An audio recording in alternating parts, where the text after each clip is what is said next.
Okay, let's dive into this. Welcome to today's Explainer, where we're going on a profoundly emotional and, honestly, visually stunning journey into ancient Brazilians.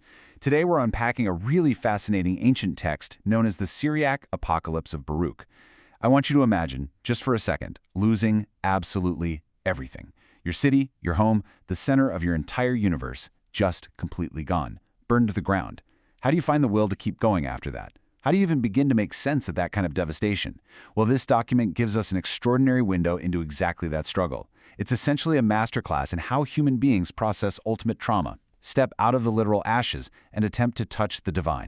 We drop right into the absolute devastation of Jerusalem.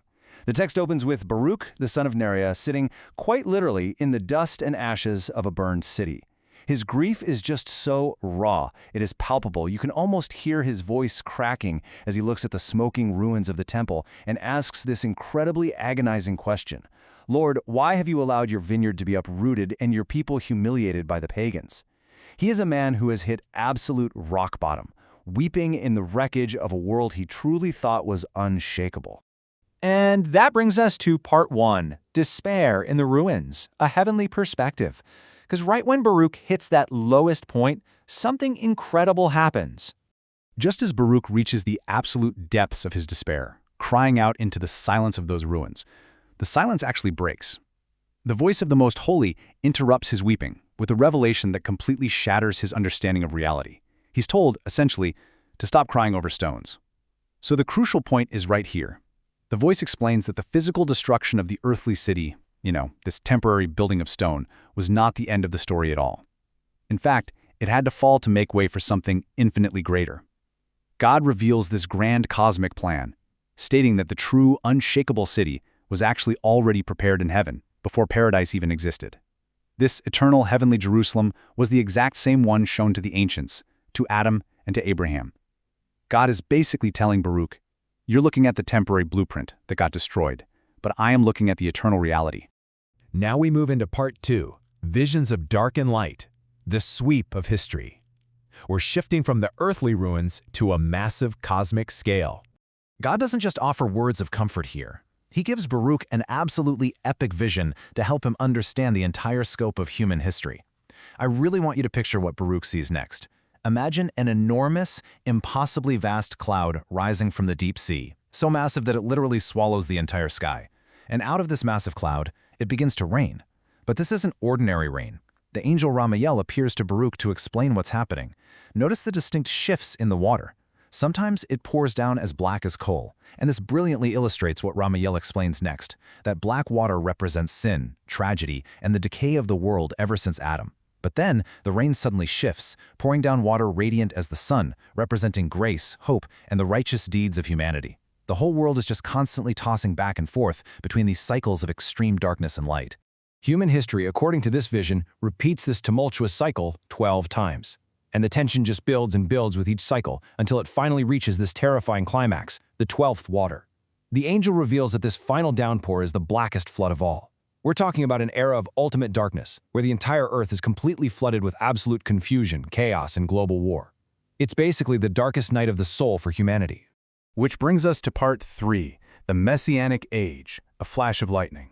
This is the ultimate turning point of the apocalypse, where everything changes. The tone of the text violently shifts right here, going from profound dread to this incredibly energetic anticipation. Because after that 12th period of black water, the darkness is utterly shattered. God's anointed, the Messiah, suddenly appears, and the text describes it like a flash of lightning violently cutting through the night sky. The momentum here is just incredible. The evil king who caused all that chaos, overthrown and cast right into the fire. The devastated earth is healed so miraculously that it yields its fruit tenfold, bringing this perfect peace to both the animal kingdom and humanity alike. And most dramatically of all, death itself entirely loses its power over those who have remained faithful. Divine intervention completely rewrites the rules of reality. In this beautiful, sweeping moment of restoration, Baruch sees the souls of the righteous actually raised up, with their faces shining brighter than the stars in the night sky. And God gives Baruch a very specific, unique promise here. He tells Baruch that he is a chosen witness. Baruch will not experience death until he sees these very final things actually come to pass, after which he'll be taken to a heavenly refuge with the other faithful servants. He's literally given a front row seat to the ultimate victory. Let's look at part 4, the eternal heavenly city, the ultimate reality. The vision is about to reach a massive, triumphant crescendo. The vision shifts one last time, away from the healed earth and straight up to the heavens. Baruch is shown the New Jerusalem, that eternal city God mentioned at the very beginning, descending in absolutely indescribable glory. Now, what's really interesting about this slide is the architectural detail, or, well, actually the lack of it. This magnificent, perfect city descending from heaven has absolutely no walls and no gates. Now, think about what walls meant in the ancient world. They meant protection, safety, survival. So to a man whose earthly city was just completely destroyed because its walls were breached, a city with no walls sounds absolutely terrifying. But the text explains exactly why. The city needs no walls because the Lord himself is its protection. And it has no gates because there is literally no one left who would even desire to rob or destroy. It's just this awe-inspiring concept of absolute ultimate divine security. Inside this incredible city, Baruch sees a flowing river of life winding right through the streets, and trees whose leaves exist specifically to heal the deep wounds of the nations. Seeing this, seeing the ultimate endgame of perfect healing and absolute security, Baruch just falls completely on his face. His raw grief from earlier is entirely replaced by absolute gratitude. He finally understands that God's justice is impenetrable, and his promises are truly unshakable. But, Baruch isn't allowed to just stay up there in that heavenly vision. God gives him a deeply powerful commission, saying, "Do not despair over what is temporary, but seek what is prepared in heaven." God tells Baruch to take this profound cosmic hope back down to earth, to the broken survivors who are still weeping in the ashes. He has to take this massive theological revelation and use it to bandage the very real, immediate wounds of his people. And that leads us to part 5, Finding Peace in Prophecy, the Return. Baruch brings the message back to earth. So we enter the final act of the text. Baruch returns to earth. He goes right back to the ruined gates of the physical city, finding his people exactly where he left them, weeping, terrified, and totally hopeless. But he is a completely changed man. He gathers them together and speaks these incredibly powerful words. He does not reject us. He only tests us by fire so that we may be like gold. This is such a profound ancient coping mechanism for extreme trauma. Baruch is offering them a completely new framework for their suffering. He's telling them that the pain they're experiencing isn't a sign of abandonment at all. It's a purification process.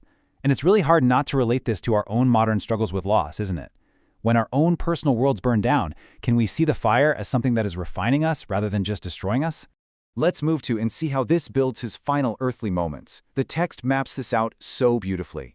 He spends one day comforting the weeping people with these new promises of peace. Then he just steps away. He retreats into the quiet of the Kidron Valley for an hour. In a moment, he finds a great oak tree and sits under its deep shade.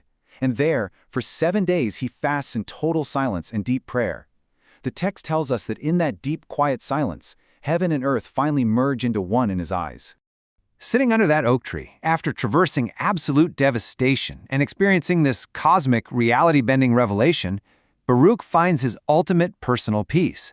He realizes with total inner clarity that the end of the age of suffering is actually near, and the salvation of the righteous is entirely unshakable. The temporary world may burn, but the eternal promises, they cannot be touched. And so, we arrive at the core challenge of the Syriac apocalypse of Baruch. It leaves us with a question that echoes across thousands of years, speaking directly into our own lives today. When the structures we build inevitably crumble, when we face our own personal ruins, will we despair over what is temporary, or will we seek what is enduring? The choice of where we fix our eyes is entirely up to us. Thank you so much for walking through this ancient wisdom with me today. Keep exploring, keep learning, and I'll catch you in the next explainer.